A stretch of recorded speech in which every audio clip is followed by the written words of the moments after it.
आस्था घर में सुबह सुबह पहले उठकर घर का सारा काम खत्म करके पूजा करती है और अपनी सास नीलम के कमरे में जाकर उन्हें चाय देने लगती है कि तभी आस्था का पति रमेश आवाज देते हुए आस्था से बोलता है। अरे आस्था कहाँ चली गई? मेरे सर में बहुत दर्द हो रहा है, ऐसा लग रहा है मानो जैसे मेरा सर फट जाएगा। रमेश की आवाज सुनकर आस्था अपने पति को आवाज देती हुई बोलती है, हाँ रमेश जी, मैं बस थोड़ी देर में आई। अच्छा, तो आज भी उसके सर में दर्द हो रहा है, इसका मतलब ये है कि ये रात में फिर से नशा करके आया था। सही कहा माँ जी आपने, अब तो मैं इनसे परेशान हो चुकी हूँ। अभी रोज नशा करके आने लगे हैं और घर आकर मुझसे लड़ाई करते हैं कि मैं सारा दिन करती ही क्या हूँ, मैं उनके साथ पार्टीज में क्यों नहीं जाती। क्या बोलता है मेरा नालायक बेटा तुझसे? माँ जी आप ही बताइए, घर में इतना सारा काम पड़ा रहता है, मैं रात को तैयार होकर आपको घर में अकेला छोड़कर उनके साथ पार्टी में कैसे जाऊँ? और अगर कभी मैं उनके साथ पार्टी में चली भी जाती हूँ तो मुझे वहाँ जाकर बिल्कुल भी अच्छा नहीं लगता, क्योंकि ये तो अपने दोस्तों के साथ ड्रिंक करने लगते हैं और मैं वहाँ अकेले बोर हो जाती हूँ। और फिर मैं तो जॉब भी करती हूँ, मुझे सुबह जल्दी उठकर घर के सारे काम खत्म करके बच्चों को स्कूल पढ़ाने के लिए जाना होता है। अब ऐसे में इतना सब कुछ कैसे मैनेज करूँगी? बहू ये सब ना तुझे मुझे पहले बताना था। खैर ये सब छोड़ अभी, और तू जाके उस नालायक को नींबू पानी दे दे ताकि उसका कल रात वाला नशा उतर जाए। अब आस्था वहाँ से किचन में जाकर रमेश के लिए नींबू पानी बनाती है और उसे दे देती है, जिसके बाद नीलम रमेश के लिए और अपने लिए लंच बनाने लगती है। तभी रमेश तैयार होकर डाइनिंग टेबल पर आता है और डाइनिंग टेबल पर खाना ना देखकर आस्था के ऊपर चिल्लाते हुए बोलता है, आस्था मैं ऑफिस के लिए लेट हो रहा हूँ और अब तक तुमने नाश्ता नहीं बनाया। यार तुम्हारा रोज का हो गया है, तुम्हारी वजह से मैं रोज ऑफिस में लेट हो जाता हूँ। अभी मैं नाश्ता करूंगा, फिर तुम्हें पहले स्कूल छोड़ूंगा, उसके बाद मैं खुद ऑफिस जाऊंगा। यार मुझे तो समझ नहीं आता, बच्चों को पढ़ाने के अलावा तुम और करती ही क्या हो? मैं क्या करती हूँ आप ये पूछ रहे हैं? अरे आप क्या करते हैं? आराम से ऑफिस जाते हैं, काम करके रात को पार्टी में चले जाते हैं और नशे की हालत में घर आकर मुझसे लड़ाई करते हैं और फिर आपकी सुबह होती है, फिर कलेश करके आप काम पर निकल जाते हैं। मुझे घर के साथ साथ स्कूल भी जाना होता है, मैं भी काम करती हूँ, आपकी तरह नशे में नहीं रहती। अगर ऐसा है तो मुझे नहीं चाहिए लंच, मैं जा रहा हूँ ऑफिस और तुम अकेले अपने स्कूल चली जाना। और रही घर के कामों की बात, तो घर में काम ही कितना होता है, 2-4 बर्तन और कुछ कपड़े। इस तरह से रमेश आस्था से लड़ाई करके ऑफिस के लिए चला जाता है और आस्था भी गुस्से में स्कूल चली जाती है। दोपहर को जब आस्था स्कूल से घर आती है तो वो बहुत दुखी होती है, जिसके बाद नीलम आस्था के पास जाती है और उसे बोलती है, बहू लातों के भूत बातों से नहीं मानते, आने दो इस निठल्ले को। आज जब ये तेरी तरह ऑफिस और घर दोनों संभालेगा ना, तब पता चलेगा इसे कि तू क्या क्या करती है घर पर। अब इसी तरह से रात हो जाती है और रात को जब रमेश घर आता है तो वो देखता है कि पूरा घर सजा हुआ है, घर के अंदर डीजे का पूरा प्रबंध किया हुआ है। ये सब देख रमेश बड़ा हैरान हो जाता है, जिसके बाद वो अपनी माँ और अपनी बीवी को डाइनिंग टेबल पर देखता है। उन दोनों के हाथ में शराब की बोतल होती है और वो दोनों नशे की हालत में झूमते हुए बात कर रही होती हैं। 4 बोतल वोडका का मेरा रोज का, ना मुझको कोई रोके ना किसी ने रोका। अब मेरी बारी बहू, मैं हूँ शराबी, ये बोतल शराबी,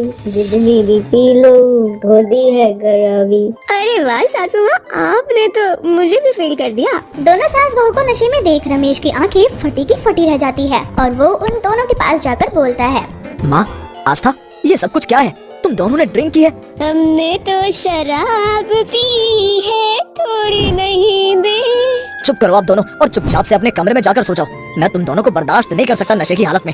इतना बोलकर रमेश सबसे पहले अपनी माँ को कमरे में ले जाता है और उसके बाद वो आस्था के पास जाने लगता है, लेकिन आस्था नशे की हालत में नाच रही होती है। ये देख रमेश बहुत परेशान हो जाता है और उसे पकड़कर अपने कमरे में ले आता है। तभी उसकी माँ अपने कमरे से बाहर निकल जाती है। अब इसी तरह से उन दोनों को सुलाते सुलाते रात के 2 बज जाते हैं और रमेश बहुत ज्यादा थक जाता है। आज रमेश ने सुबह से कुछ नहीं खाया था, इसलिए उसे भूख भी बहुत तेज लग रही थी और वो खाने के लिए किचन में जाता है।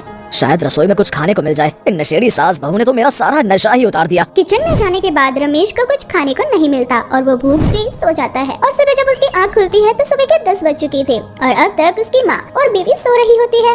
ये देख रमेश आस्था को उठाते हुए उससे बोलता है, आस्था उठो ना, देखो सुबह के 10 बज चुके हैं, मैं ऑफिस के लिए लेट हो चुका हूँ। अब जल्दी से मेरा नाश्ता बना दो।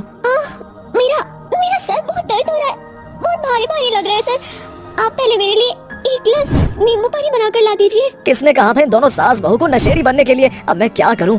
इतना बोलकर रमेश गुस्से में उठता है और किचन में जाकर काम करने लगता है और नाश्ता बनाते बनाते उसे 12 बज जाते हैं। इस वजह से वो ऑफिस नहीं जा पाता और पूरा दिन इसी तरह से निकल जाता है। और रमेश अपना मूड ठीक करने के लिए कुछ देर के लिए घर से बाहर निकलता है और शाम को जब वो घर वापस आता है तो एक बार फिर से दोनों सास बहू को नशे में देखता है। ये देख रमेश का गुस्सा बढ़ जाता है और वो उन दोनों को संभालते हुए खुद से बोलता है, इन दोनों नशेड़ी सास बहू ने मुझे परेशान करके छोड़ दिया है। मैं घर का काम देखूं, इन दोनों को संभालूं या फिर ऑफिस जाऊं। मैं 2 दिन से ऑफिस नहीं गया। भगवान का शुक्र है कि कल संडे है।